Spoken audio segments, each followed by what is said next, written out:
Танд баяр хүргэе. Та хүүхэд ивэнтгэх маш гайхалтай шийдвэр гаргалаа. Одоо яах талаар танд хэлж өгье. Та нэгэн онцгой хүүхдийн төлөө ертөнцийг өөрчлөхөөр урт холын аялалд гарах гэж байна. Та өөрийн ивэнтгэж буй хүүхдийн талаарх мэдээллийг шуудан эсвэл имэйлээр хүлээн авснаар таны аялал эхлэх болно. Тухайн хүүхэд хаана амьдардаг, юу хийх дуртай зэргийг та захианаас харах боломжтой. Мөн та хүүхдийн талаар тогтмол мэдээллийг биднээс хүлээн авах. Хүүхэд хэрхэн өсөж хөгжиж байгаа, ямар төрлийн клубт хамрагдаж хэрхэн бие дааж байгаа талаар мэдээллүүдийг бүлээн авна. Хэдэн сарын дараа таны ивэнтгэж буй хүүхдээс танд зориулсан танилцуулга захиа ирэх болно. Та түнд нь заавал хариу бичээрэй.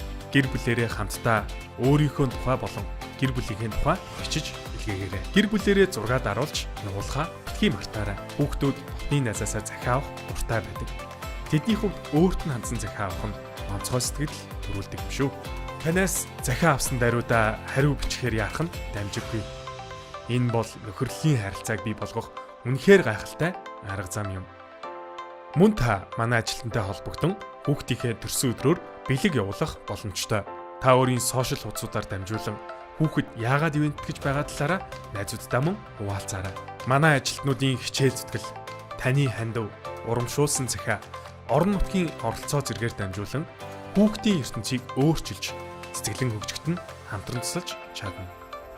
Та болон таны ивэнтгэж буй хүүхдийн аль альнийхын хувьд энэ харилцаа маш нандин байна гэж итгэж байна. Хүүхдийн амьдралыг өөрчлөх энэхүү аялалд бидэнтэй хамтарч буй танд талархав.